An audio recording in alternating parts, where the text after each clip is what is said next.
복되고 좋은 주일입니다. 우리 오늘 하나님께서 우리에게 주신 말씀 함께 봉독하겠습니다. 로마서 12장 1절에서 2절까지의 말씀입니다.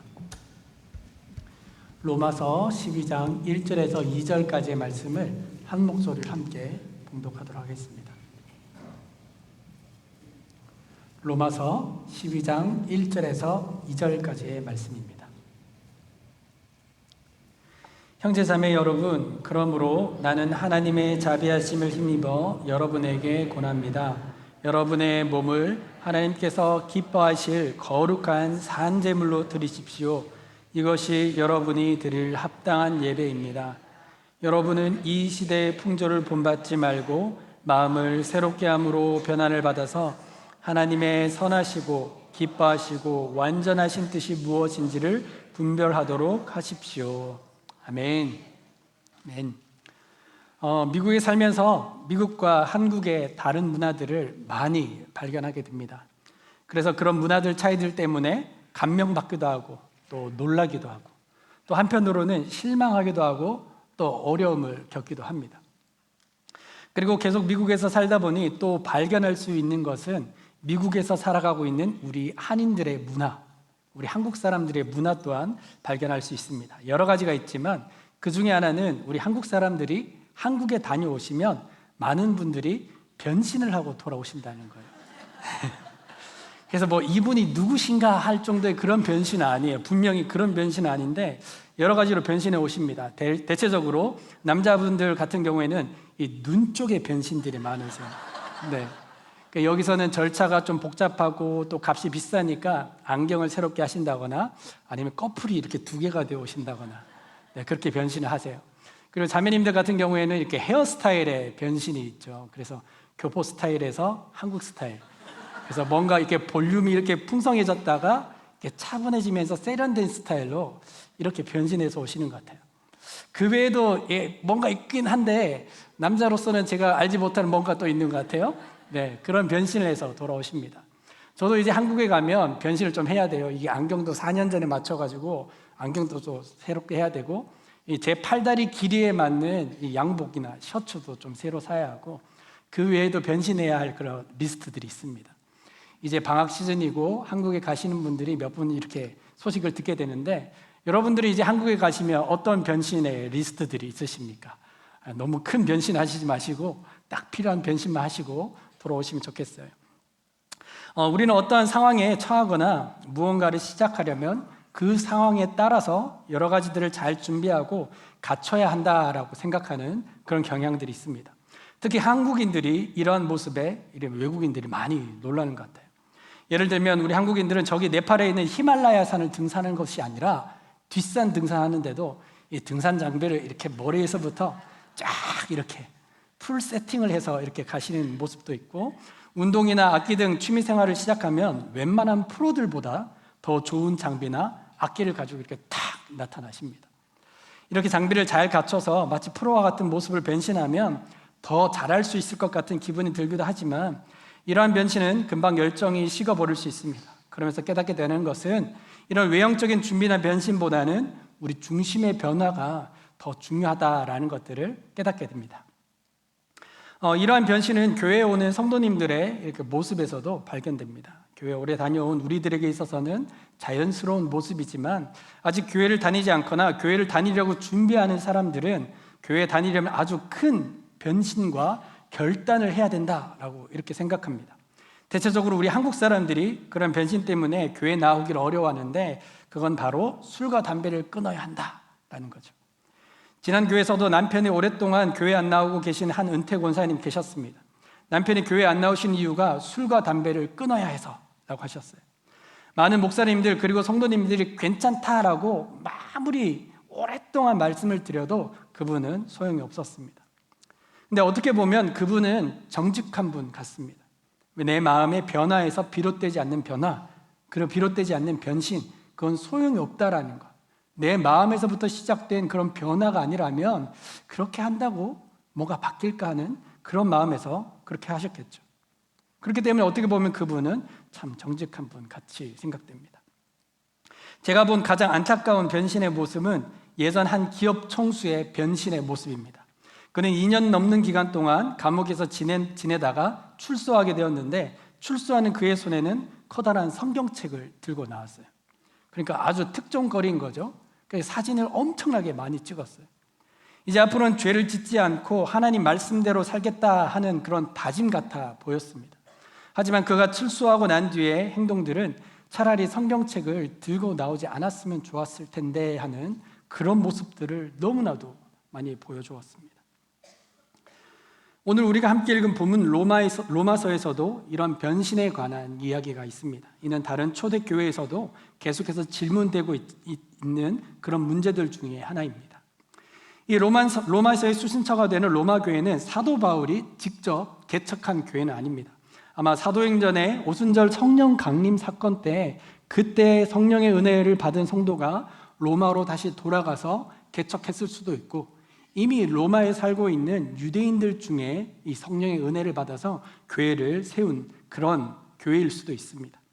그런데 이 로마 교회에서는 다른 소아시아의 교회들과 같이 유대인 기독교인들과 이방인 기독교인들 사이에서 갈등이 있었던 것이죠.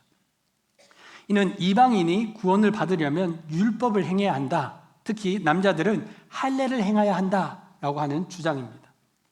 조금 비약하여 말한다면 이방인들도 유대인처럼 변신해야 한다, 변신해야 넌 구원받을 수 있다라고 말할 수 있습니다.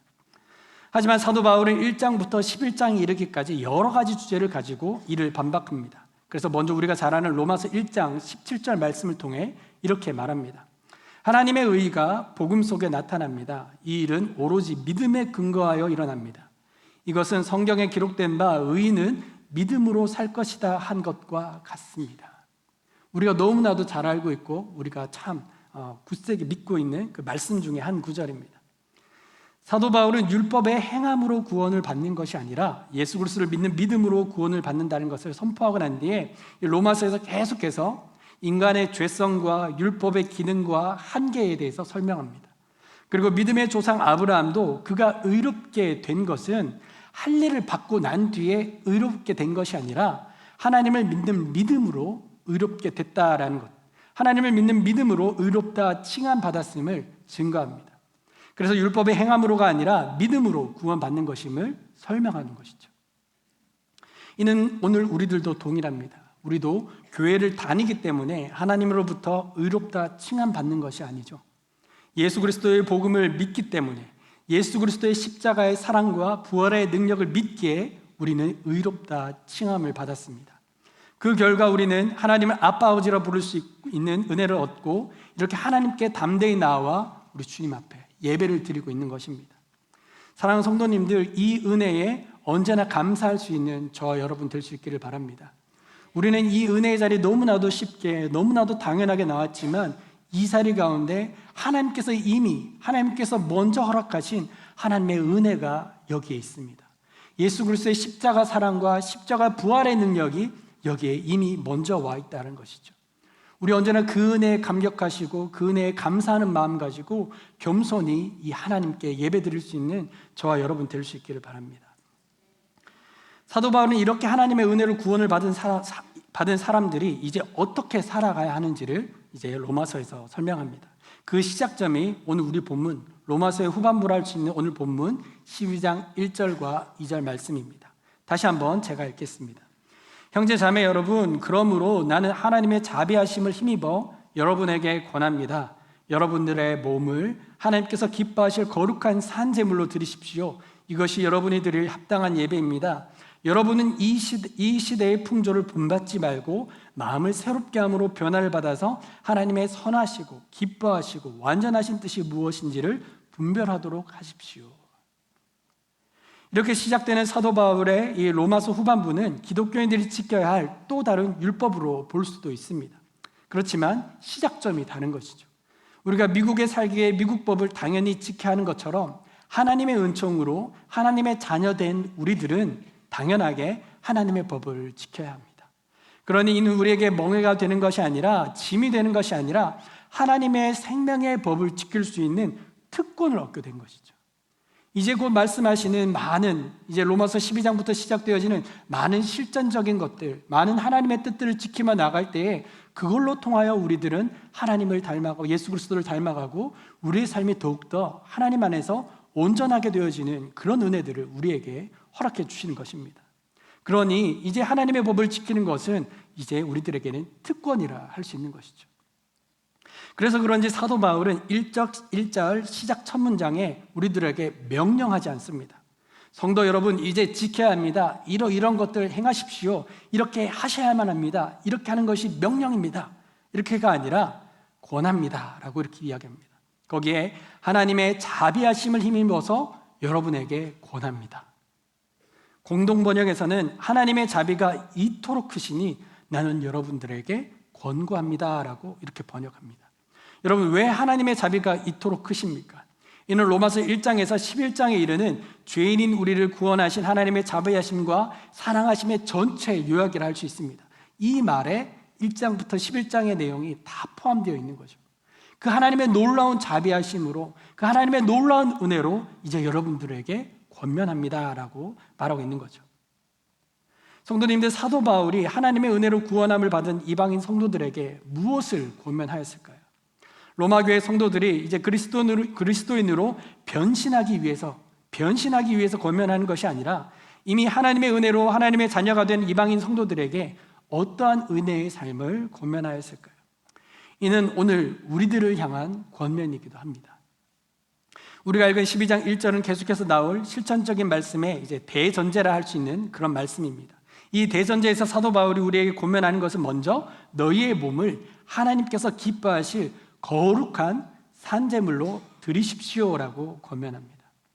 사도 바울은 구약의 제사에 새로운 하나님의 뜻을 제시하는데 그것은 우리가 제물이 되라라고 한 기존 하나님의 뜻에서 이제 그 제물이 죽은 제물이 아니라 살아있는 제물로 드리라라고 이렇게 이야기합니다.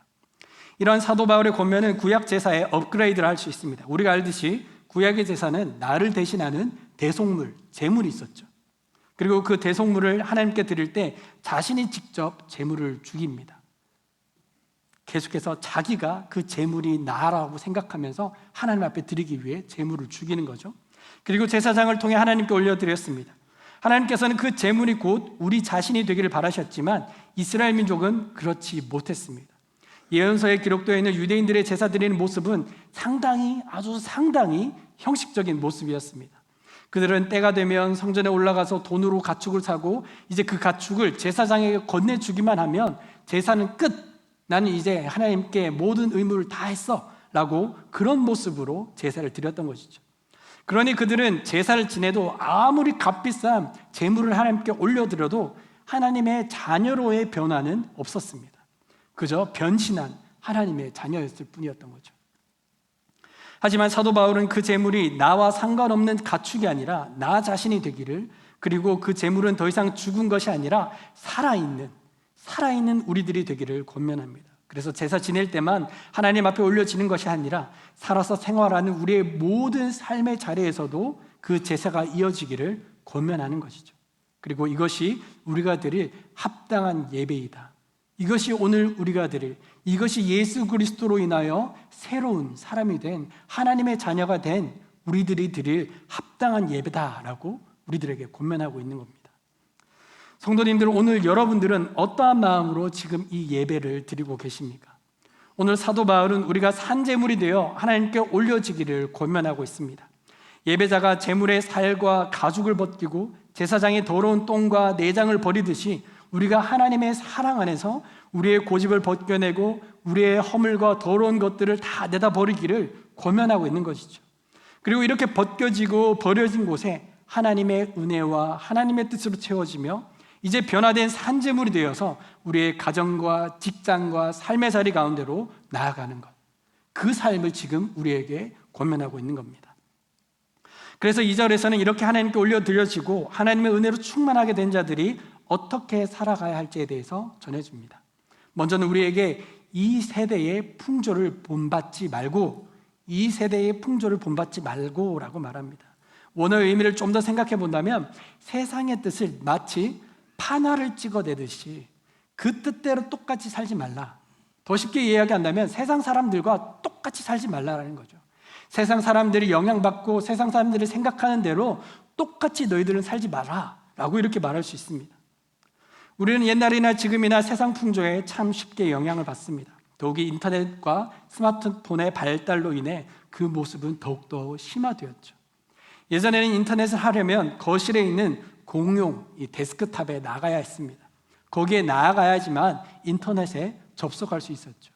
하지만 이제는 어떻습니까? 이불 속에서 나의 스마트폰으로 은밀하게 인터넷 세상에 접속할 수 있게 되었습니다. 그렇게 접속된 인터넷 세상 속에서 하나님 말씀과 은혜의 자리로 보다는 유튜브 앞에, SNS 앞에 설 때가 더 많이 있습니다. 그것도 딱 우리가 좋아하고 관심 가는 것들이 연속적으로 나오니까 여러분 한번 클릭하면 빠져나오기가 참 어려운 것 같아요. 저는 그 야인시대 영상이 나오면 이게 계속해서 보게 되더라고요. 어릴 때 너무 재밌게 봐서 그런지 이 야인시대 영상만 보면 계속해서 이렇게 클릭하는 것 같아요. 그만큼 우리가 그런 매스미디어에 참 쉽게 유혹을 받는다는 것이죠. 지난해 7월에 출판된 사회심리학자 조나단 화이트가 쓴 불안 세대라는 책이 있습니다. 이 책 제목에 이끌려서 읽게 되었는데 이 책에서 저자는 스마트폰과 SNS가 주는 삶의 부정적인 결과들에 대해서 여러 가지 객관적인 자료를 가지고 사람들의 이 불안 원인을 밝혀내고 있습니다. 특히 2010년에 우리가 쓰는 스마트폰에 전면 카메라가 들어오기 시작했다고 합니다. 예전에는 뒷면 카메라만 있었는데 2010년부터 이 아이폰에서부터 이 전면 카메라가 시작됐어요. 그러면서 이 셀프 포토, 셀카를 찍기 시작하게 되었죠. 또 2010년에 지금 가장 영향력 있는 SNS 중 하나인 인스타그램이 시작됐다고 합니다. 청소년들의 정신건강에 부정적인 영향이 증가한 이유를 이 학자는 이 스마트폰에 셀프 포토를 찍고 그리고 이 인스타그램이 시작되면서부터 부정적 영향이 크게 증가하였다. 특별히 이 여학생들에게 우울증과 불안 증세가 5년 사이에 약 2.5배가 증가되었다라고 이렇게 밝힙니다. 이유는 계속해서 자신을 남과 비교하기 때문이죠. 충분히 예쁘고 소중한 한 사람들인데 SNS에 등장하는 사람들은 어떻습니까? 인기가 많고 더 예뻐 보이기 위해서 얼마나 많은 노력을 했겠어요. 그 노력 가운데 한 장의 사진이 딱 올려졌는데 우리 많은 청소년들은 그 사진을 자신과 비교하게 됩니다. 그러면서 계속해서 자기가 이 사람보다 못하니 나는 쓸모없는 사람, 자신의 자화상이 한참 무너지게 되는 것입니다. 그런 상황들이 지금 15년간 지속되고 있습니다. 그리고 그 모습들은 더 심화되고 있는 것이죠. 이는 우리들도 동일합니다. 하나님의 절대적인 기준에 우리의 삶이 세워지고 그 귀한 하나님의 뜻이 우리에게 채워져야 하는데 우리들도 세상의 풍조에 우리 삶이 맞춰지다 보니까 불안함과 우울함과 온갖 부정적인 결과가 우리 삶 속에서 계속해서 나타나게 되는 것이죠. 우리 성도님들은 지금 어떠하십니까? 여러분들은 지금 어떤 정보에 그리고 어떤 기준에 여러분들 비교하며 살아가고 계십니까? 그리고 여러분들은 어떤 삶으로 어떠한 인생으로 변화되어지고 있으십니까? 어떤 기준에 맞춰서 지금 살아가고 계십니까? 세상 풍조를 본받지 말라고 권면한 사도 바울은 계속해서 이제 마음을 새롭게 함으로 변화를 받으라라고 말합니다. 이 마음은 우리의 세계관, 우리의 정신, 사고 체계 등으로 번역할 수 있는데 잘 아시듯이 우리의 세계관, 사고 체계, 우리의 정신을 새롭게 한다는 것은 정말 쉬운 일이 아닙니다. 오죽하면 여러분 이런 대표 기도 문구 들어보셨습니까? 고래 힘줄보다 더 질긴 우리의 고집이 끊어지게 하옵소서. 옛날에 제 그 고향 교회에서 우리 장로님들이 기도하면 아마 이렇게 단골 기도문이었던 것 같아요. 고래 힘줄보다 더 질긴 우리의 고집이 끊어지게 하십시오. 그때는 어린 마음에 어떻게 저렇게 비유를 하실까 이렇게 생각했는데 참 적절한 비유예요. 누구보다도 저 자신을 돌아봐도 이 고집을 꺾는다는 것, 제 생각을 꺾는다는 것들이 참 쉽지 않음을 깨닫게 됩니다. 그래서 사도 바울은 이 새롭게 하다라는 단어를 헬라어 단어를 본다면 위로부터 곧 하나님으로부터 시작되는 새로움, 하나님께서 허락하시는 새로움이라는 그런 의미가 담겨져 있는 단어를 사용하고 있습니다. 오직 하나님만이 우리를 새롭게 할 수 있다는 것을 이 사도 바울은 너무나도 잘 알고 있었던 것이죠. 이렇게 하나님으로부터 새롭게 될 때 비로소 우리 삶에는 무엇이 일어납니까? 변화가 일어나기 시작합니다. 이 변화는 겉만 바뀌는 변신하고는 다른 것이죠.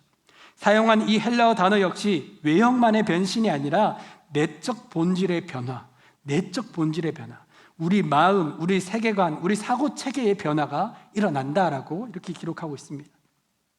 마치 요한복음에 예수님께서 물을 포도주로 바꾸셨을 때 그 물이 포도주 색깔로만 변한 것이 아니라 그때의 기록을 보면 너무나도 맛있다, 이렇게 좋은 포도주 어디에서 가지고 왔냐라고 물을 정도로 본질의 변화가 일어났던 것을 우리는 볼 수 있습니다.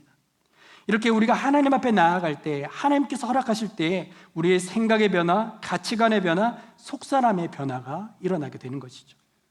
여러분, 이러한 우리의 마음의 속사람의 변화가 강력하게 이루어지는 것이 어디입니까? 바로 성삼위 하나님께서 함께 하시는 오늘 우리의 이 예배의 자리입니다.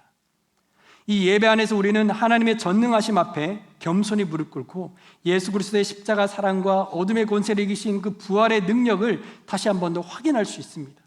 성령님의 교통하심 속에 말씀과 찬양과 기도가 우리 사이를 오고 갈 때에 긴밀한 상호작용이 일어나는 거죠.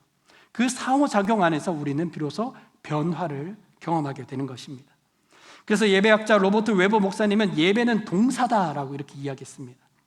예배는 뉴욕 맨하탄에 있는 오페라나 뮤지컬 같은 쇼를 관람하는 것이 아니라, 그렇게 수동적인 관객이 되는 것이 아니라 계속해서 하나님께 우리의 존재와 가치를 올려드리고 또 하나님의 은혜에 적극적으로 반응하며 나아가는 그런 행위, 그것이 바로 이 예배다라는 것입니다.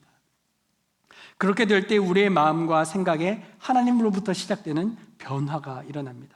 그렇게 될 때 우리 삶에는 변신된 그리스도의 모습이 아닌 하나님 안에서 변화되고 하나님의 뜻으로 채워진 그리스도인의 모습이 비로소 나타나게 되는 것이죠. 그리고 내가 변신을 하지 않아도 변화된 나 자신이 우리의 삶을 통해서 비로소 이렇게 증거되게 되는 것입니다. 성도님들, 구약의 제사를 통해 하나님께서 우리에게 바라셨던 것처럼 우리 하나님은 오늘도 우리를 이 예배를 통해서 만나기를 원하십니다. 또 하나님의 뜻으로 변화되기를 바라십니다. 그리고 우리가 산 예배를 일상에서 살아내며 하나님의 선하시고 기뻐하시고 완전하신 뜻이 무엇인지를 분별하며 사는 삶, 그런 삶 살기를 원하고 계십니다. 왜 그렇겠습니까? 이는 우리를 구속하기 위함이 아닙니다. 하나님과 동행함을 기쁨, 하나님과의 동행의 그 기쁨을 우리에게 알려주시고자 하는 것이죠. 그것이 그리스도인의 모습이기 때문에 우리에게 우리 주님은 말씀하십니다. 이렇게 변화하고 하나님의 뜻을 분별하고 살아가는 삶, 그것이 어느 열심히 있는 성도들의 삶이 아니라, 어떤 성직자들만의 그런 삶이 아니라 우리 주님을 주로 모시고 살아가고 있는 우리 모든 그리스도인의 모습이기 때문인 것입니다.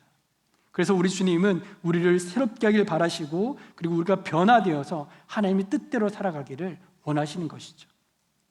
교회 다닌다고 해서, 성경책을 든다고 해서 그런 변신한 그리스도인이 아니라 하나님을 깊이 만나고 또 하나님의 귀한 뜻을 깨닫고 실천하는 그리스도인, 우리 모두 될 수 있기를 바랍니다.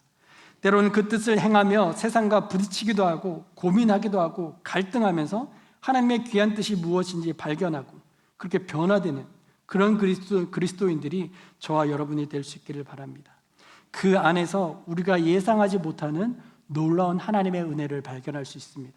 그 안에서 우리는 하나님의 그 참된 기쁨, 그리스도인의 참된 기쁨과 능력을 발견할 수가 있는 것이죠. 그 은혜와 능력을 누릴 수 있는 저와 여러분 되시기를 바라고, 오늘 그 은혜가 이 자리에서부터 시작됩니다. 하나님께 내 모든 것들을 산제물로 내어드리고 하나님께서 말씀하시고 지적하시는 모든 세상적인 생각과 모든 세상적인 가치관들을 아프고 힘들지만 다 떼어내버리고 그 자리에 하나님의 은혜, 하나님의 소망, 하나님의 능력을 다시금 담는 자리가 바로 이 자리인 것이죠. 그리고 변화받아서 산 제물로, 산 예배 자리로 세상 가운데로 나아가는 자리가 바로 이 자리입니다. 사랑하는 성도님들, 오늘도 우리 마음 다하여 주님께 예배함으로 하나님께서 새롭게 하시는 그 변화 받고 하나님의 뜻을 담아 저 세상 가운데로 나갈 수 있는 저와 여러분 될 수 있기를 바랍니다. 함께 기도하겠습니다. 성도님들, 여러분들은 지금 변신하신 그리스도인이십니까? 아니면 하나님 안에서 변화됐고 계속해서 변화되고 있는 그리스도인이십니까? 오늘은 이 예배 자리에 어떻게 나오셨습니까? 변신한 그리스도인이니까 나오셨습니까? 그렇지 않으면 오늘도 우리의 삶의 주인 대신 하나님께 나를 제물로 올려드리기 위해서, 내가 너무 사랑하는 하나님 만나기 위해서 이 자리 가운데 나오셨습니까? 변화하는 그리스도인이 된다는 것은 우리의 삶이 예수 그리스도를 닮아가는 것입니다. 어떤 상황을 만나도 세상의 풍조와 기준으로 반응하고 말하고 나가는 것이 아니라 예수님이라면 어떻게 하였을까? 예수님이라면 어떻게 말씀하셨을까를 생각하며 우리의 말과 행동이 그렇게 우리 주님을 닮아가는 것입니다.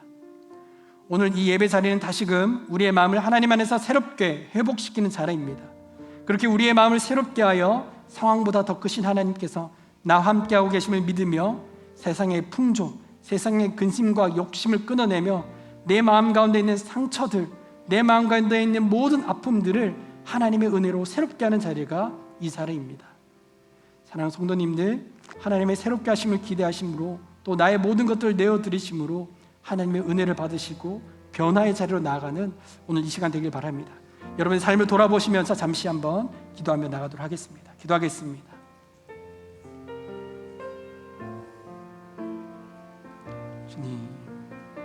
주님 인도하여 주시옵소서. 주님 함께 하시고 주님 붙으시고 인도하여 주시옵소서. 주님 내 마음이 변신된 그런 그리스도의 모습은 아닙니다. 주님 제 삶이 그런 변신된 그리스도의 모습으로 살아가고 있지는 않습니까? 주님 다시 한 번 더 이 자리 가운데 나와 변화된 모습으로 이 세상 가운데로 변화된 모습으로 나아가길 원합니다. 주님께서 원하시는 그 모습, 주님께서 원하시는 그 모습으로 나아갑니다. 주님 제게 말씀하여 주시옵소서. 주님 제가 깨닫게 하여 주시옵소서. 그 은혜 자리 가운데 나아갈 수 있도록 인도하여 주시옵소서. 그리하여 제 삶이 예수 그리스도를 닮아가고 제 삶이 예수 그리스도의 모습이 나타내고 제 삶을 통하여 하나님 은혜가 나타날 수 있도록 인도하여 주옵소서. 주님 저의 모든 사고와 저의 모든 세상 가치와 주님 저의 잘못된 행동과 저의 모든 생각들을 지금 이 시간 다 내려놓고 주님 다 뜯어내길 원합니다. 주님 저를 새롭게 하여 주시옵소서. 주님 저를 새롭게 하여 주시옵소서. 주님의 능력으로 새롭게 하여 주시옵소서. 그리하여 주님의 은혜로 주님의 능력으로 살아가기를 원합니다. 내 마음에 주님의 마음을 채워 주옵소서. 주님 내 마음에 주님의 뜻으로 채워 주시옵소서. 주님 내 삶의 자리에 산재물로 나갈 수 있도록 산재사로 나갈 수 있도록 주님 인도하여 주시옵소서.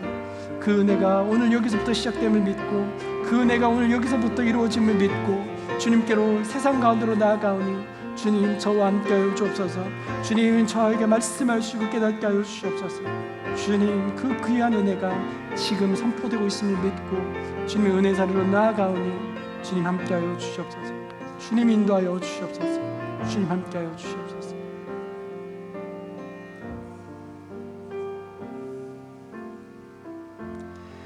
하나님 오늘도 우리들을 부르시어 하나님의 사랑을 경험하게 하시고 우리의 마음을 새롭게 하시니 감사를 드립니다.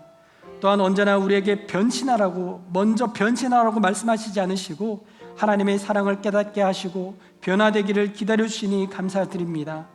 이제 그 사랑 안에서 마음을 새롭게 하여 세상의 풍조와 유행에 따라 변화되지 않기를 원합니다. 다시 예수 그리스도를 닮아가기를 결단하며 하나님의 사람으로 변화되기를 원하오니 함께하여 주시옵소서. 이제 이 마음 가지고 이 결단으로 세상으로 나아갑니다.